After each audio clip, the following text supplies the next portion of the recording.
Welcome to the 2022 local election candidate videos, made possible by a partnership between Collin County Votes, which is an initiative of the Collin County Business Alliance and the Allen, Frisco, McKinney, and Plano Chambers of Commerce. I'm Leanne Libby with Community Impact Newspaper, and I'm excited to introduce our viewers to Snober Lakhani, running for Allen ISD Place 5. Welcome. Thank you for the opportunity today. Sure. Well, thanks for being here. So we're going to jump right in. Not everyone understands exactly what a school board trustee's roles and responsibilities are. Can you please explain to us in your own words what the role entails?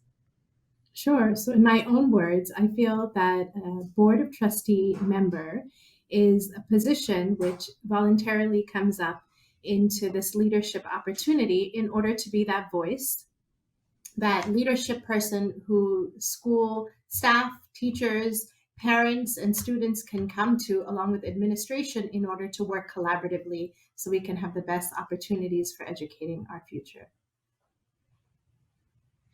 Great. So talk to us about what would your top 2 to 3 policy priorities look like if you were to be elected? Sure. My top 3 priorities that I represent in this campaign are to ensure that we have a holistic opportunity to provide physical and mental health to all of our students and teachers so everyone can thrive in that environment. Another is for that transparency of communication. So having that open opportunity to have dialogue, even if we don't share the same platform, we can come and communicate and talk about it.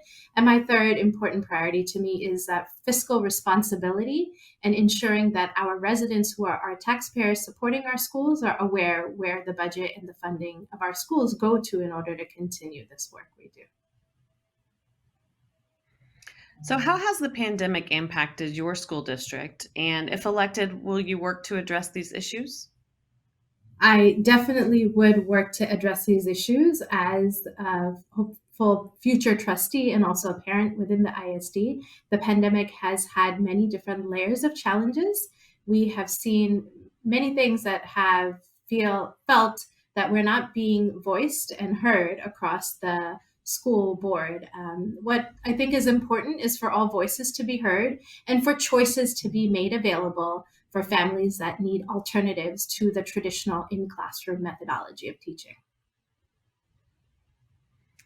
Well, so speaking of teaching, we're hearing more and more about the difficulties around attracting and retaining teachers. What are your thoughts on how to address this issue? That's a very good question that you bring up. I think our teachers are that priority piece that keep our students engaged learning and ensure that our ISD is functioning at the best possible ability that it can. And in order to keep teachers vested in the work that they love to do, which is being in the classroom, is to hear their voice. What are different challenges that they're expressing and addressing, and what are possible solutions? I think a lot of times we think at a higher level and not realizing that our teachers may have great ideas that can work not just for their individual classroom, but for others. So having an open think tank or a collaborative atmosphere where we can hear teachers' needs and ideas so we can come together, listen, provide feedback, and then come up with really amazing solutions that can be a good fit across the board would be my approach. Great. So what would you like to see the legislature address to help support public education in your district in the next legislative session? I think it would be really amazing to have the legislature take opportunities to hear the community and voice what some of the concerns are. We're hearing a lot of different topics that varying groups are bringing up. So it would be interesting to see where we stand with taking the time to hear these topics. Some of them could be in relation to social emotional learning. We know that that is something that our state is providing through the TEKS in terms of guidance for the ISDs. So it'd be really amazing for me to hear what they have to say. What are the curriculums that are available, and what are opportunities for parents to engage in discussions about it along with teachers who are implementing the social emotional learning within the classroom, so we can ensure that our students and our teachers are set up to receive the best supports, ensuring that our students and our teachers are ready to tackle on new challenges that may come, along with that piece of ensuring our students are emotionally sound while they're in the classes learning. So, we live in a very diverse area in every sense of the word. Can you talk about how important it is to consider and incorporate diversity into your decisions on school board? Yeah, I think diversity is such a paramount that needs to be inoculated, if it is not already, across all the different school boards and ISDs within Collin County. So, what I've seen is that diversity brings a lot of strength. We have families coming from varying backgrounds, varying socioeconomic statuses, varying cultures, varying genders, and it's a great way to be a melting pot, which is what our country is, the United States of America.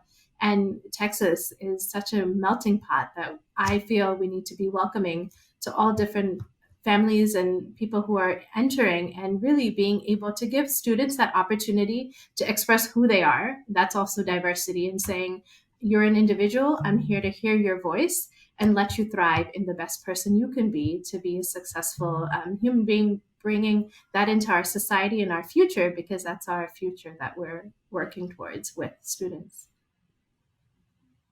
Great. Well, so speaking of the future, last question. Can you tell us something about the school district that makes you excited about the future for this next generation in our community?